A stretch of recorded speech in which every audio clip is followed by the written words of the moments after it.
نستعينه ونستغفره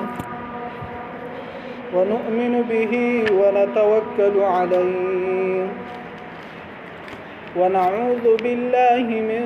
شرور أنفسنا ومن سيئات أعمالنا من يهده الله فلا مضل له ومن يضلله فلا هادي له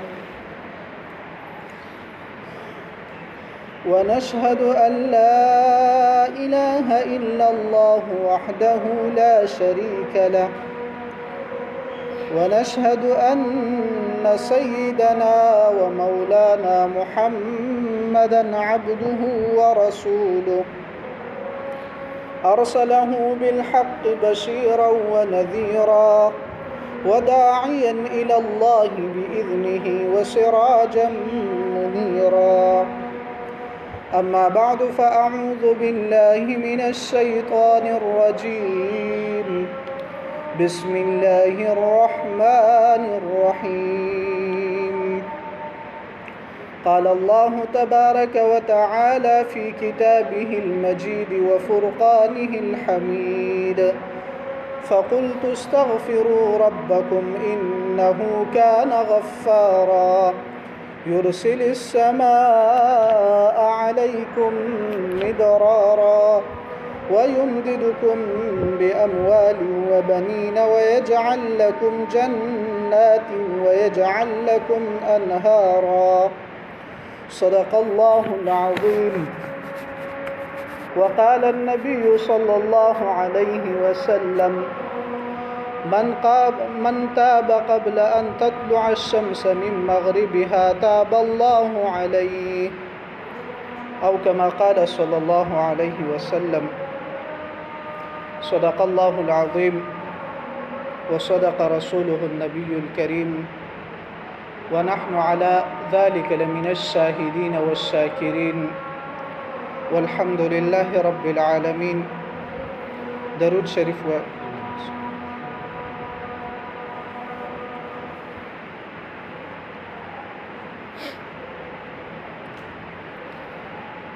عزتمندو کشرانو و مشرانو، الله تعالی په دې کائنات کې مختلف قسم مخلوقات پیدا کړي او په هغه مخلوقاتو کې الله تعالی دا دوه قسم مخلوقات داسې پیدا کړي دي چې دیو ته الله تعالی د نیکی او د بدی اختیار ورکړی دی او د انسان چې کله پیدا شي نو د درې دشمنان د سره کار شروع کی. یو دشمن هغه د نفس دی. قران کې الله تعالی فرمایي کنه وما ابرئ نفسي ان النفس لاماره بالسوء. نو یو نفس اماره دی. د نفس چې دی د انسان د خپل نفس ضمیر شي ستوي کنه د خلک وایي دا زما د ضمیر आवाज دی. دا ضمیر اصل کې څه شی دی؟ نفس دی. د دې درې اقسام دي. یو پدې کې چې دین هغه نفس اماره دی. انسان څه کوي؟ ګناهونو طرف ته چې دین انسان ته دعوت ورکوي او عموما چې کله انسان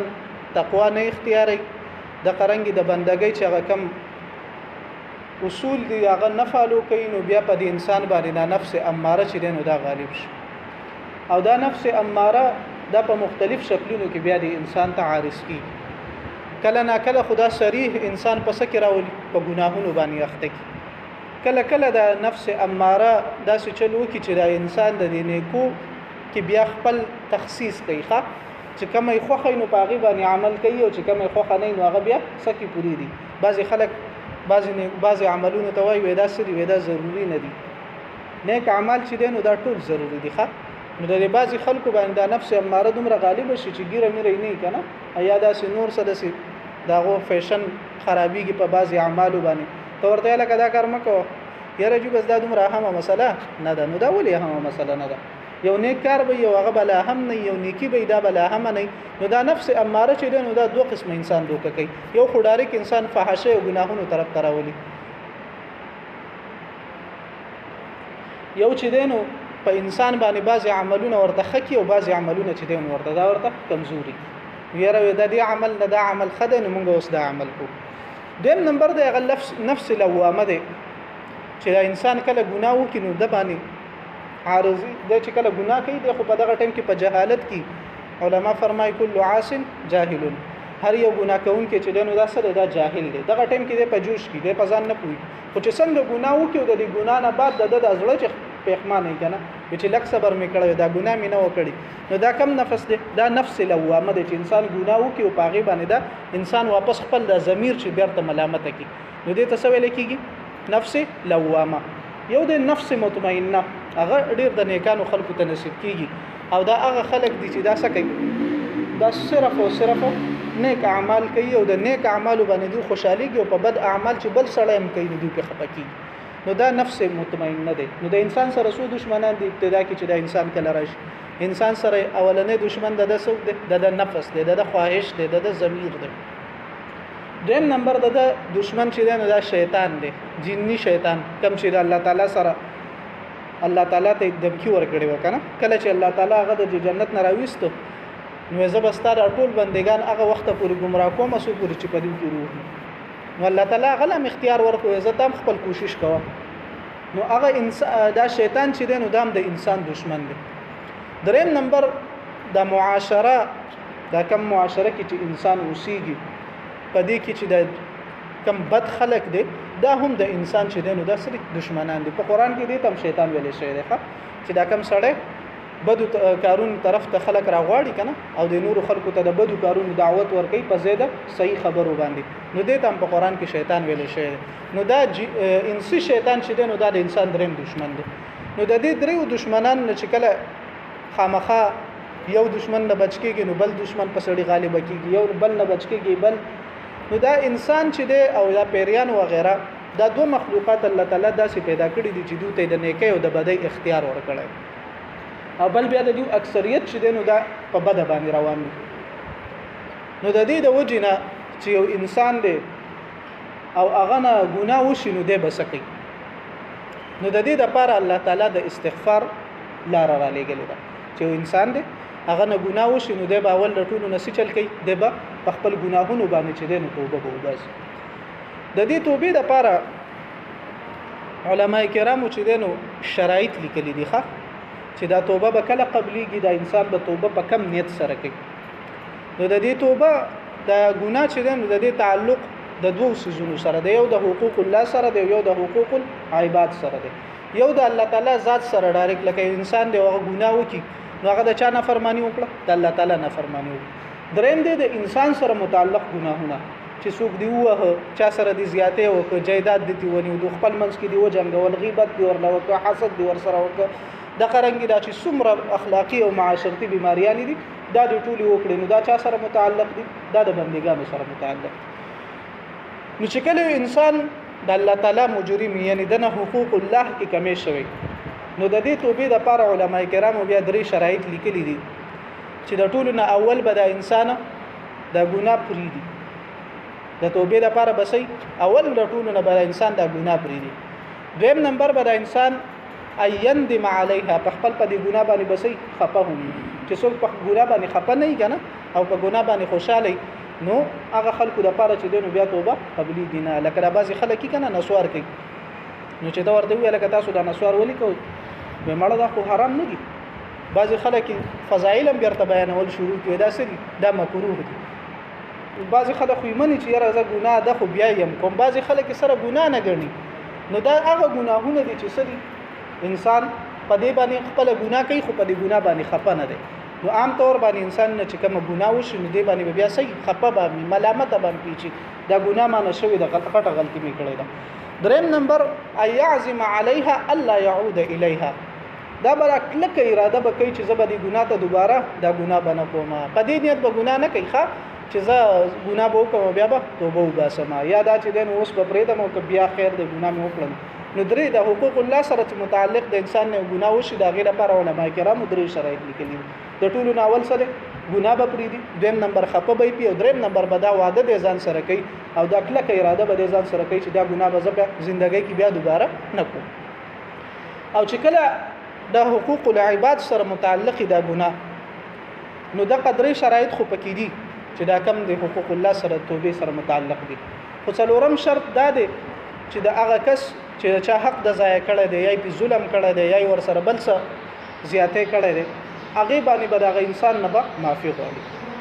الله تعالی فضل او کرم ډیر زیات دی. الله تعالی چې دین خپل چې دا کم حقوق کې کمی وشي د انسان ته معافي کوي.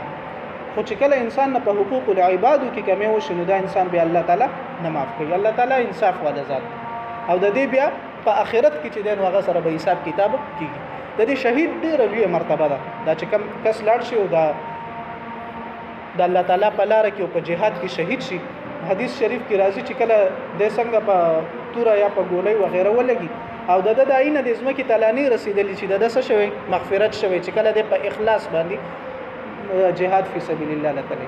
خو حدیث شریف کې راځي چې یو سجده ته نه معاف کیږي. حدیث کې الا الدین د قرض ټکی راغلی دی. خو د قرض سره سره چې څومره حقوق العباد د سره متعلق دي نو هغه حقوق العباد چې دی هغه د ته نه معاف کیږي. نو د حقوق العباد د معافی د پاره چې چا سره زیاتې شوی دی چا سره د ظلم کړی دی نو هغه کس سره هغه نه معافي غواړي. دا توبه استل دا د انبیای کرامو به هم توبه استل او د انبیای کرامو روش او سنت دي. نبی علیہ الصلوۃ والسلام فرمای والله لا استغفر الله واتوب الیه فی اليوم اکثر من 70 مره. صحابه کرامو ته ویلا وی قسم په الله وزا الله تعالی ته چې دینو په ورځ کې د او یا زلونه زیاته توبه وباسه. نو بعضی مفسرین خود دیونه او یا زله هي اغستی دي. خو بعضی محدثین او شارحین د حدیث وای چې دلته د 70 دا ټکي چې کم دی دا د زیاتی د پر راغله چې زړه الله تعالی نه سکوما ډیره زیاته توبه وباسه. پیغمبران خو الله تعالی معاف کړي دي دا غي مخکینو رستنی ګناهونه ټول چې دینو هغه معاف شوي دي. اول خو تکیږي نه خو که معمولی کمزورتیاګانې شوي دي هغه وخت سره الله تعالی معاف کوي پیغمبر ته. هغه کبیره ګناهونه نه ښه هغه اولا او غیر اولا کې چې کوم اختلاف راشي چې یاره دا کار پکار دا نه پکار نو هغه ځکه جایز کارونو کې خو اولا او غیر اولا چې باغی کې چې کله پیغمبر نه د غیر اولا کارو شنو هغه سکی بیا ورته الله تعالی معاف. لکه جنگ بدر قیدیان چې کله رااله نو نبی علیہ الصلوۃ والسلام صحابه سره مشوره وکړه د دې سره څه چلو. عمر رضی الله تعالی عنہ مشوره ورکړه د الله رسول هر سړی بخپل چې څنګه مې نږدې رشتہ دار دی بس هغه به ووج. ابو بکر رضی الله تعالی عنہ چې دین هغه مشوره وکړه د الله رسول فدیه به دیوالو سبې کو معاف کړي. نبی علیہ الصلوۃ والسلام د حضرت ابو بکر رضی الله تعالی عنہ دا فیصله خو خشوه. هغه ټیم کې عمر رضی الله تعالی عنہ ته ویلخه استاد زړه سخت دی. ابو بکر رضی الله تعالی عنہ دا زړه سره دا نرم دی چې څنګه نبی علیہ الصلوۃ والسلام دغه فیصله وکړه د بازونه فدیه واغسته چې چا سره پیسې وغیرہ نه وی او لیک لوست ورلورتلو نو د مدینه چې کوم د صحابه کرامو بچو مسلمانانو هغه ته به تاسو وکړي لیک لوست ورته وکړي نو داغه په عوض کې چې دنو بیا هغه معاف کړي. د الله تعالی طرف نه باقاعده پاغي باندې شو زوران رااله چې تاسو دا کار ولي وکړئ. موافقات عمر رضی الله تعالی عنہ کې دا عمر راځي کنه چې د عمر رضی الله تعالی عنہ دغه وخت کې کومه فیصله ونه دا سوا صحیح ده. د قرانګي دا غزوه تبوک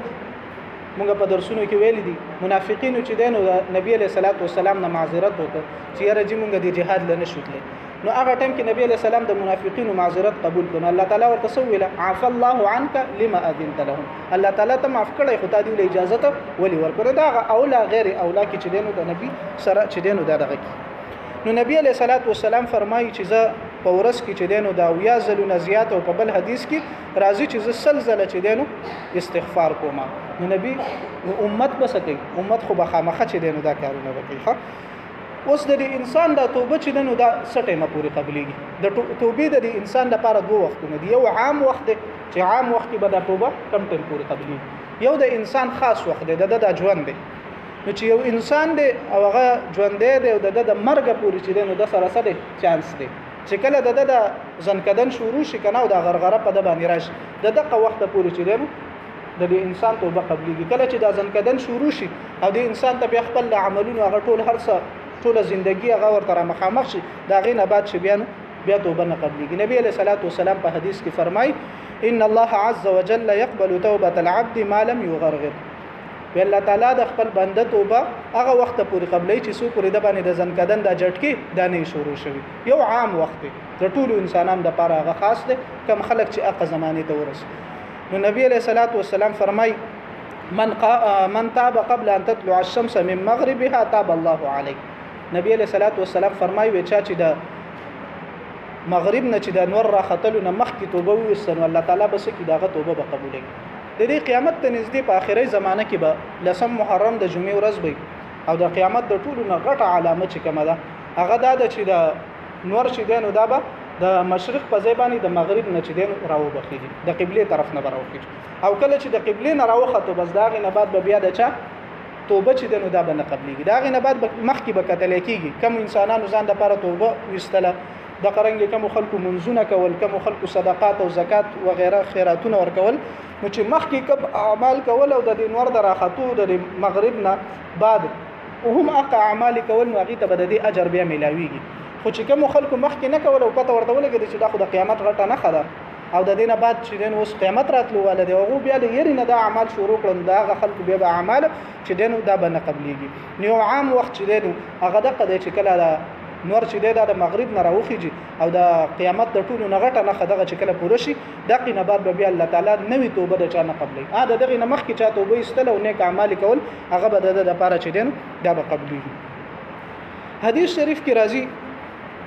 نبی علیہ الصلوۃ والسلام فرمایي صحیح حدیث دی چې کله د شپې د اخیری حصہ شروع شي کنه الله تعالی څنګه چې د الله تعالی د شان سره لایق دی آسمانی د دې دنیا تر چې کوم د نږدې اسمان دی دې تر کوش او د خپل بنده نه اوسو ته پوښتنه کوي ښا وی هل من سائل فاعطيته وی آیا څوک دا سشته چې زور ته ورکم د قرنګي الله تعالی فرمای هل من داع فاستجبت له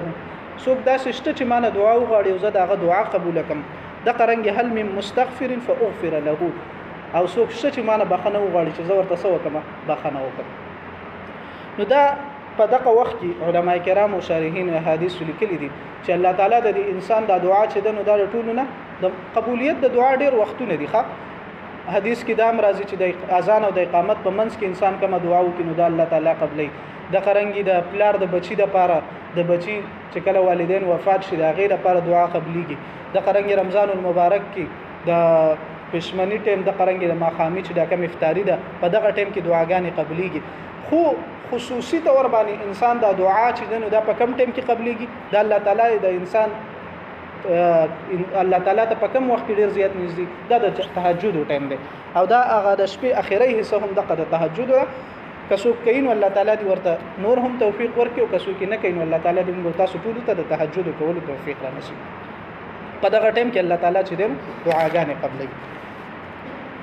د دې توبه او د استغفار چې دې نو د دې فائدې اوسري نو د دې توبه او د استغفار چې دې نو د دې د ټولو نه اولنۍ فائدہ خدا د چې انسان ته الله تعالی طرف نه بخنه وکړي ځکه نوح علیه السلام چې کله خپل د دعوت هغه تاثیرات پیش کول کړه او الله تعالی ته عرض کاو وی الله ما دې ته دعوت ورک د قرنګي سحر ورته لاړم ماخام ورته لاړم اعلانیه دعوت می ورته ورکو د قرنګي پټ دعوت می ورته ورکړی دی او بیا می ورته دا ویل چې فقلت استغفروا ربکم انه کان غفارا وی دې ته می دا ویل چې تاسو سو کوي د الله تعالی نه بخنه وغواړي نو الله تعالی به تاسو سو بخنه وي. په قران کې الله تعالی فرمایي قل يا عبادي الذين اسرفوا على انفسهم لا تقنطوا من رحمت الله وې زما بندګانو چې په ځان باندې زیاتې کړي دي نو تاسو د الله تعالی د رحمت نه چې دینو نا امید کېږئ ما ان الله يغفر الذنوب جميعا الله تعالی ټول ګناهونه معاف کوي سوا د سنه د شرک نه چې انسان شرک کړي او د په شرک باندې مړ شي کنه نو دغه کس چې دینو توبه او بخنه چې دینو دانه کی شرک کده د الله تعالی د ذات سره کړي یعنی بوتانو د دغه عبادت کړي کده قرنګ الله تعالی په صفاتو کې د شرک کړي نو بیا به هم چې دینو د دعا به نه قبليږي او اکثر ذات کې خډیر خلک چې دینو دا مطمئن دي او په دې صفاتو کې چې دینو د شرک د اقسام موسم په دې مسلمانانو کې شته نو په دې خبره باندې بزان پوهه کول پکاري چې موږ کم اعمال کوو کنه د تبلیغي جماعت والا په دریم نمبر کې دا چې کوم علم او ذکر د دې دا نمبر دی په دغه کې وایي کنه چې د انسان لپاره دومره علم چې دینو دا سره ضروری او فرض او لازمی دی چې د خپل څه چلو کې 24 غنټې د ژوندۍ تیرې نو موږ او تاسو چې د ژوندۍ د څومره معمولات دي موږ څومره کارونه کوو کنه نو پدې کې موږ او تاسو د دې خبرې دا په پدې باندې وزن پوي کوو چې کم کار کوو دا غي نه مخکې به دا غي تاسو کوو چې آیا زموږ دا کار چې دینو دا اول په اسلام کې په شریعت کې شته کنه نشته نو که هغه بیا به هغه تاسو کوو چې آیا زموږ دا کار چې دا موږ چې په کوم طریقه کوو دا د نبی علی سلام طریقه ده او کنه ده نو دغه وجنه انسان چې دینو دا به خامخا په خپل ټول افعال باندې چې د څومره کارونه کوي نو په دې باندې باول ځان پوهه کوي علم به حاصلې نو عرض مې دا کوي چې د استغفار د ټولو نه اوله فائدہ دا ده چې الله تعالی په دې سره ګناهونه معاف کوي دویم نمبر په دې سره زړه صفا شي د انسان د زړه چې دی دا چې کله بیمار شي دا چې کله ګنده شي کنه نو دا بیا ډېر زیات د انسان بیا د انسانیت هغه حدود کراس کوي دا خلک په دې دنیا کې غټ غټ ګناهونه کوي دا ولي کوي دا د دې غزله کې هغه انابت ال الله هغه یره د الله تعالی چې نو هغه ختم شي او حدیث کې راځي نبی علیہ الصلوۃ والسلام فرمای وکله چې انسان یو ګناه کوي نو په دې زړه باندې یو تور داغ لګي او دا چې یو ګناه وکي بل ګناه وکي بل ګناه وکي د پکې منځ کې توبه ونه باسي و اخره کې دا زړه دي شي دا مکمل تکتور شي او چې کله زړه تکتور شي نو بیا دا انسان توبه نه قبليږي او د انسان ته بیا ګناه کول هم ګناه چې دنو دا نه ښکاري نو نبی علیہ الصلوۃ والسلام فرمای فمن تاب واستغفر ثقل قلبه کم سړی چې استغفار او توبه وباسي نو د زړه بسي دا به صفای او کله چې زړه صفا شي بیا به زموږ استاد په عبادت کې زړه لګي ښه اوس خدای جمعه ورځ ده کنه دا د عبادت ورځ ده زموږ د خلک کله را رواني جمعه ته دا چې کله د اقامت ټیم شي نو ټول را روان اکثر خلک ته تاسو ټول نه یادوم ښه اکثریت خلک د سړي چې دا اقامت او مانځه ټیم تنظیم را رسي دا ولي دا زموږ عبادت هغه شوق نشته او د دې عبادت دا شوق ولې نشته دا زموږ زړونه چې دینو دا نه دي صفه کله چې په جمعات کې یو 15 منټه تیر شي کنه بیا ټول خلک غړای ته ګوري یاره چې دا مولوی سي بوس پاسي ولې نه موز ولې نه کوي موز ولې نه شروع کوي د قرنګ چې کله امام سے په مانځ کې له وګد شي نو چې کله سلام وګرځي نو هر سړی بیا ځان سره خبرې کوي ویره وې دا موز ولې دومره وګد کوي نو دا ولې دا خبرې کوي د صحابه کرامو حواله سره خدا راضي کړه چې هغه به کله مسجد ته تلی وسوک براله تاسو به وکوي چرته تللی مسجد ته تللی کله برازوي پته نه لګي خو چې کله به بازار یا دکان ته تللی نو ورته به چرته تللی بازار ته تللی کله برازوي زر براش زمونږه معاملې اونته ده مونږ چې بازار یا د دنیا په کار پسې لاړ شو خلک وای چرته تللی یا چرته تللی خو پته نه لګي چې کله برازوي چې ماته ولک صبر وکړه 15 منټه بعد بس شي برابر نو دا د انسان د زړه چې کله بیمار شي او د زړه کې کله بیماریان راشي نو بیا په د عبادت کې چې دینو انسان ته تلذذ نه ملاويږي هغه خون نه ملاويږي نو د دې د وجه نه استغفار چې دینو دا ډیر ضروری دی د استغفار لوی فائدہ ده چې د زړه د انسان ورسره صفا شي دریم نمبر چې کوم سړی استغفار او توبه وباسي الله تعالی دله چې دین جنت ورکړي څلورم نمبر پریشانی او تندرستۍ نه چې دینو په استغفار سره نجات ملاويږي نبی علیہ الصلوۃ والسلام فرمای من لزم الاستغفار جعل الله له من ضيق مخرجا ومن كل هم فرجا وکم سړی چې استغفار په ځان باندې لازم کې ډیر زیات استغفار وای نو الله تعالی هر تنگ دستین او هر غم نه چې دینو دله نجات ورکړي د قرنګ ورزقه الله من حيث لا يحتسب او الله تعالی دله د اغه زنه رزق ورکړي چې د په وهم او ګمان کې نه د تفسیر کشاف یو واقعه د حسن بصری رحمه الله حواله سره لیکلی ده چې هغه یو کس راغی او ورته عرض وکړ به حضرت صاحب قحط خشک سالی د باران نه کیږي ما ته صدا سي دعا او غیره وخی چې زاغه وغواړم او الله تعالی چې دې کوم باندې باران وي حسن بصری رحمه الله ورته ویل تاسو وکړه استغفار وای دویم ساړه راغی یره جی تنگ دستی ده گزارم نکیږي په دې موجوده معیشت باندې معیشت تنگ دستی هم ده بیا ورته حضرت حسن بصری رحمه الله ویل تاسو وکړه استغفار وای دریم نمبر راغی هغه ویل یره جی نارینه اولاد مې نشته بیا ورته حسن بصری رحمه الله ویل تاسو استغفار وای د قرنګ یو راغی یره جی مال او دولت کم کمې ده څلورم کستم حسن بصری رحمه الله د یو وظیفه خو دله چې تاسو وکړه ته استغفار وای شاګردانو ملګری ورسره خوا کې نسوي حضرت دا یو سړی سلور قسمه خلک رااله او سلور مختلف قسمه سوالات وکړه او تا ورته یو شان وظیفه خو دله یو شان علاج دی ورته خو دله دا ولي و تاسو قران نه دی ویل الله تعالی فرمایي کنه فقلت استغفروا ربكم انه كان غفارا چې کله تاسو د الله تعالی نه بخنه غواړئ نو الله تعالی به تاسو معاف او دویم کسه چې د خوشحالي چې دنو شکایت کړو يرسل السماء عليكم مدرارا الله تعالی به تاسو باندې اسمان نه چسو کی باران بدر باندې وکي ويمددكم باموال دریم سړی هغه چې هغه د مال د کمی چې دینو داغه شکایت کړو نو تاسو بس شي مالونه بم زیات شي وبنینا د قرنګ تاسو له الله تعالی نارینه اولاد هم دري په دې پخوانو قومونو کې څلګ وخت زمانه مخکې مشرانو ته بیادي د دې نارینه اولاد چې دینو ډیر زیات لوی اهمیت د چا بچ ځوان نو د په معاشره کې څه دی د به کمزوري ګڼل کېږي ځکه د طاقت زمانه و چې چا سره به طاقت او هغه جس کې لاټي اوس کې بنز هغه مثال چې دی کنه چې د چا سره به طاقت نو هغه به هر څه وسایل به هغه په قبضه کې نو دغه وجه نه د نارینه اولاد چې دینو د دې ډیر زیات لوی اهمیت اوسنۍ معاشره کې خو د پیسې اهمیت دی مادي دور دی چې د چا سره زیاته پیسې کې اولاد وغیرہ نامین واغه چې دینو کامیاب دي او نن سبا ځوانانو چې دینو دغه مردانګي شوق ډیر نه کوي ښه د خزو طرف ته ډیر زیات مایل دي دا څوک دي د ګيري وخري او چې تزوانانو ګوري نو په غاړه کې به لاکټون نو په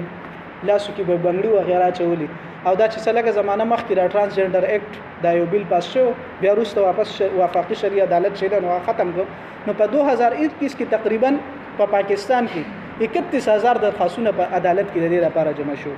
هغه کې 16530 چې نو دا سړو جمع کړو چې مونږه سکیګو مونږه خزي کېدل غواړو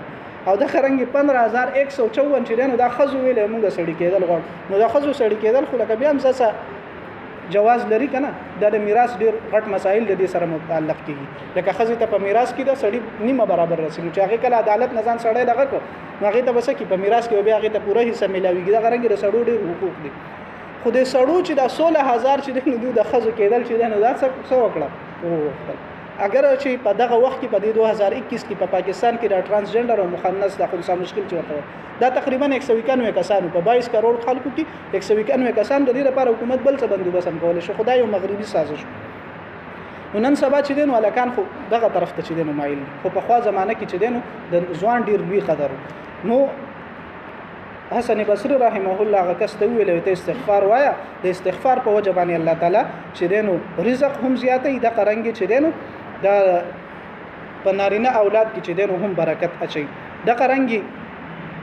د مړی د پاره چې دینو د ژوندو تحفه مونږ تاسو چې کله ژوندیو کنه یو بل تحفه ورکو کنه نو چې کم خلک مړ شي د هغه لپاره د ژوندو د خلکو تحفه سره د هغه ته د مغفرت دعا ده نبی علیہ الصلوۃ والسلام فرمایي